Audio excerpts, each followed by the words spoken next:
616 Paranormal Incident is a 2013 direct-to-video, low-budget supernatural horror film that is currently streaming on Tubi. And this one is definitely micro-budget, very B-movie, very B-film, but one of the more enjoyable ones. I really had a good time with this one, and I mean, low-budget films are more misses than hits usually, just because most often the budget just isn't there to work with anything to merit much kind of thing. But every once in a while, you get a gem, and you get a director who really knows how to, or a production company or whatever, who really knows how to utilize a micro budget and actually make an entertaining product. And I think this is one of them. It's got its flaws, which I'll talk about for sure. But when we're talking about tiny budgeted independent films, this one is fun to watch, and it's got a lot of good qualities that a lot of these films don't have. One of them being minimal CGI, if any. I'd have to really think about. It's in there, but it's utilized well with practical stuff, and just it has a lot of themes that work well with little money kind of thing. Basically, what we have going on though is this FBI squad, I guess, is going into this abandoned asylum. You basically have this FBI squad going in there into this abandoned asylum to basically.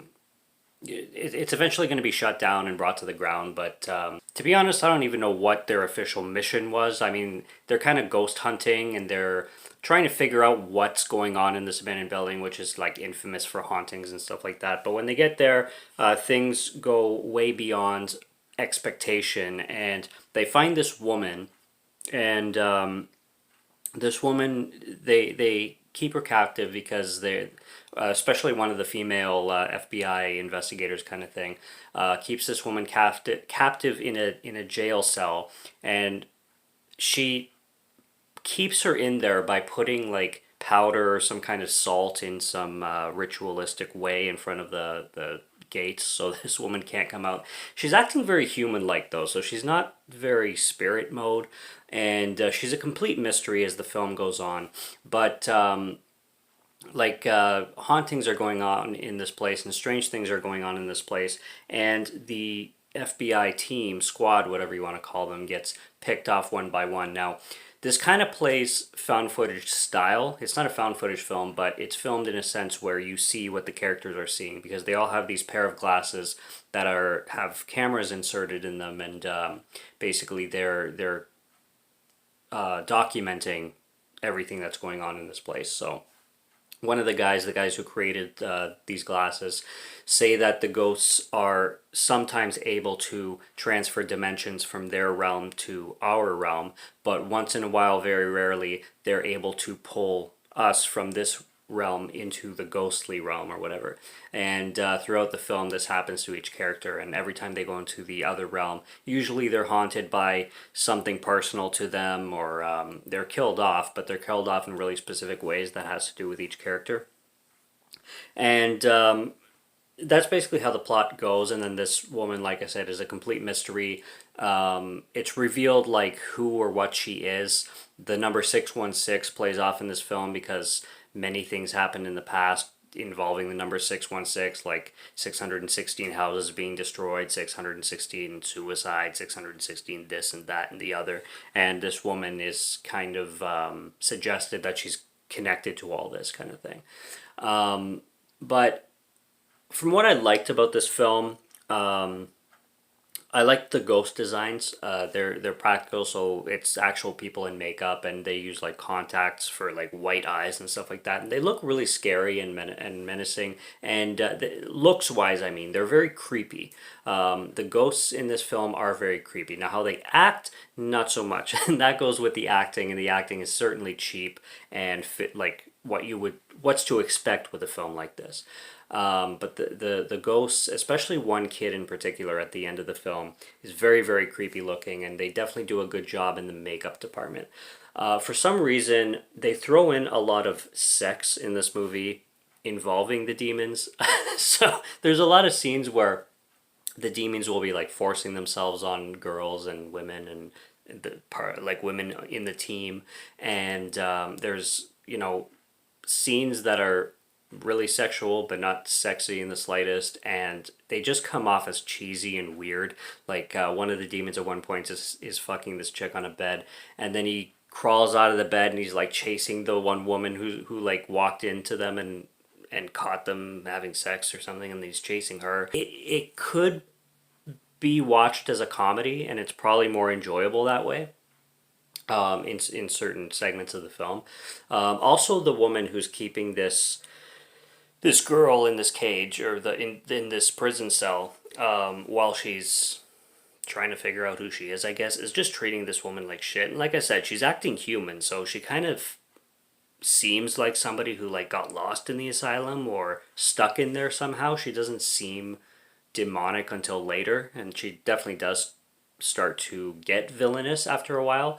But it's a really strange way of direction that they had this character behave when it comes to this ghostly presence or ghostly woman or whatever.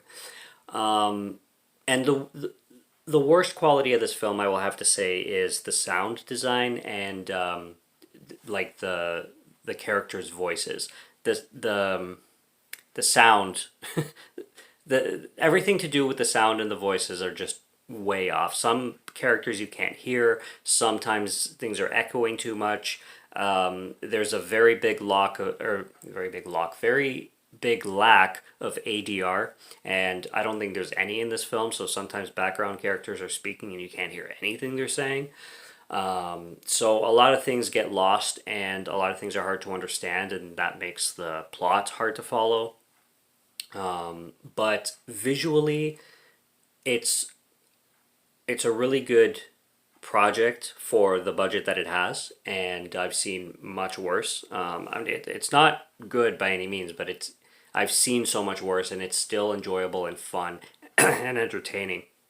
And as I've mentioned on this channel many times before, all a film really has to do is entertain me, and I'm good to go with it, kind of thing. I don't criticize, low budgets or B movies, or I love B movies for God's sakes. And I don't criticize like lack of in a film. I just admire the utilization of the good with what people have to work with, kind of thing. And this film does it well. Like I said, other than the audio issues and the sound issues throughout the film, that's what brings this film down the most. And then of course the hokey acting. But like I said, if you treat it like a comedy when when it's meant to be treated like a comedy, it's great. And overall, this film is just a lot of fun. There's this one douchebag character who's a complete womanizer, and he's hilarious, even though he's really hated throughout the film. But just he makes you laugh, if anything.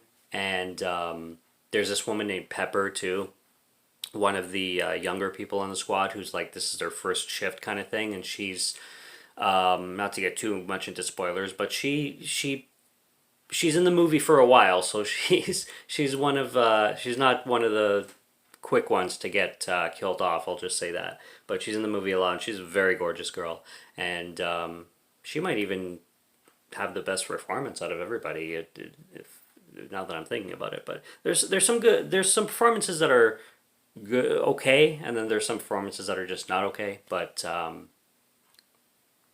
overall, it's cool. And like I said, visually, I like how they did the ghosts, because they could have just turned this film into a complete CGI fest, and I'm glad they didn't, because that brought the film up quite a bit, in my opinion. So 616 Paranormal Incident is actually a film that I wouldn't mind owning, especially if I found it in some bargain bin or something like that.